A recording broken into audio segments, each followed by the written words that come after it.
Mabuhay, this is Bob from Love Beyond the Sea. My channel is for marriage-minded men. I like to talk about things that have to do with relationships, especially marriage. And while the two dogs play in the background, I apologize if they become a distraction. I want to talk about an article from Mark Travers, who I cite quite a bit. And he's talking about 4 phrases that can destroy relationships. And so, being married myself 10 years, excuse me, I know that seemingly innocent comments can get misunderstood, or maybe one time you make a mistake and say something you regret, and it can cause more problems than you think it should. But there are some things here, this article says, we really should not be saying. So let's jump into this. Please subscribe to Love Beyond the Sea. I've got about 1,900 videos on YouTube, and I'm coming off a bacterial infection that apparently after 2.5 weeks isn't all the way gone. So as I talk, I'm going to be trying not to breathe. It's a challenge. So let's start with the first thing here about things to never say in relationship, and see if you've said some of these things. Number 1, stop being so sensitive. This phrase just doesn't dismiss emotions, it invalidates them. Mark Travers says it tells your partner that their feelings are wrong or exaggerated, which can make them question their own emotions or feel like they have to suppress them just to keep the peace. Over time, this weakens trust and emotional safety, creating more distance in the relationship. He cites a 2022 study from Frontiers in Integrative Neuroscience that highlights how feelings of safety are a core biological need directly linked to the autonomic nervous system.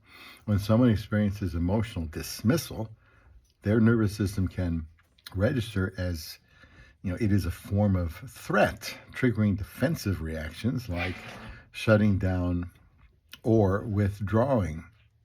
This happens because the brain interprets rejection, or even the fear of rejection, as a potential relational risk, activating survival mechanisms rather than connection. In contrast, when a person feels emotionally validated, their nervous system remains regulated and open to connection, reinforcing trust and intimacy. Now, try this, he says instead.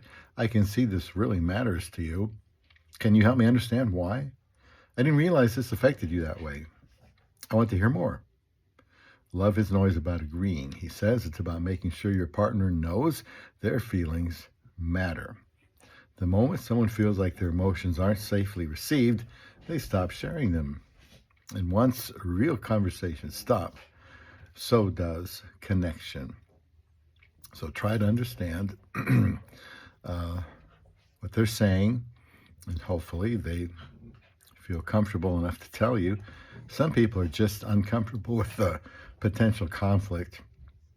Even if you try to make them feel safe, they just may feel like keeping things inside, and hopefully they don't do that. Another one to avoid saying is, I'm fine, when you're not fine. Imagine they say you've had a difficult day. Your partner notices something is off. They see the tension in your body, sense emotional distance building, and gently ask, hey, is everything okay? Instead of sharing what's bothering you, you glance away, force a quick smile, and reply, I'm fine. Yet you know it's not true, and your partner knows it too. Now, I will just say here that I've never done that. I think my wife does that a lot. I think most people kind of default to that. I just never have. There are times people have asked me, how you doing? And I know it's just casual, small talk. But I would hit them with both barrels. They probably felt sorry that they asked me. But if somebody asks me that question and I'm not doing well, even if it's a relative stranger, I'm apt to tell them that I'm not very happy about stuff. That's just me. When you say, I'm fine, when clearly feeling otherwise, you build a wall instead of a bridge of connection. And over time, this small act of avoidance creates emotional distance, teaching your partner that honest conversations aren't welcome, even when they genuinely want to understand. And another study in the Journal of Psychology found that, a recent study found that suppressing emotions in romantic relationships is associated with lower relationship satisfaction, not surprising, which in turn increases loneliness. The study also revealed that women experience even greater emotional distance when suppressing negative emotions, making them more vulnerable to dissatisfaction and isolation. So he recommends things you can say instead of I'm feeling off.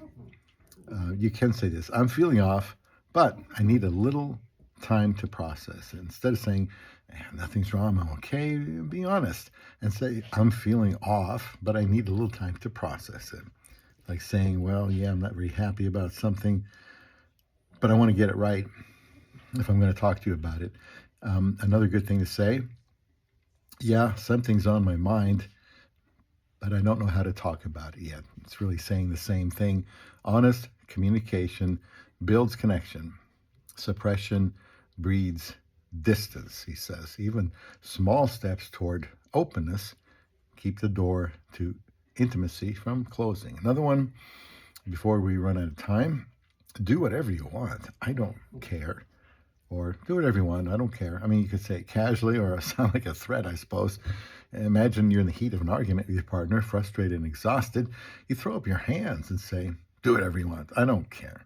At that moment, you might just be venting your frustrations, but your partner hears something deeper, that you've stopped caring about their feelings, decisions, or even the relationship. Guys, this phrase just isn't dismissive. It signals intentional emotional withdrawal.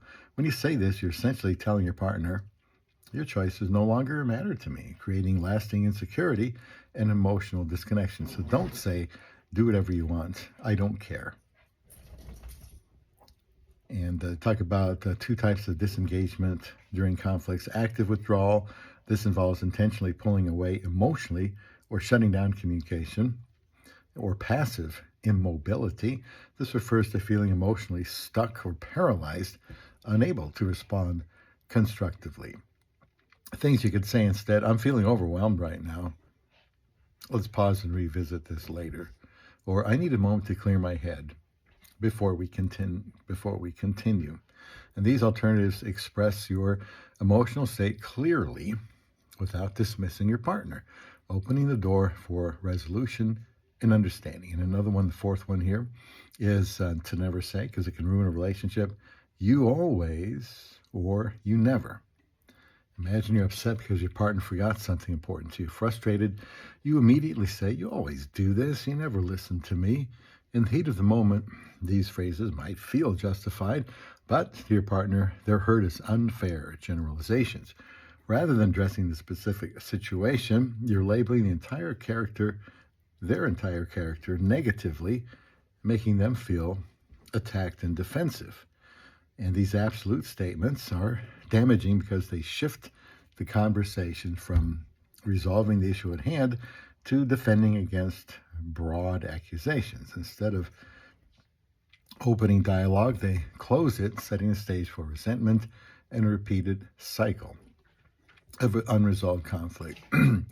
So instead, consider reframing your statements to reflect constructive conflict behaviors, like, I feel unheard when this happens. Can we talk about this? I notice a pattern that's hurting me. Can we figure this out together? That's better than accusing somebody of always doing something. No relationship is perfect, he says. Mistakes will happen. But the strength of a partnership isn't measured by never saying the wrong thing. It's measured by the willingness to listen, repair, and grow together. So please leave a comment. This is by an article from Mark Travers. Please subscribe here to Love Beyond the Sea.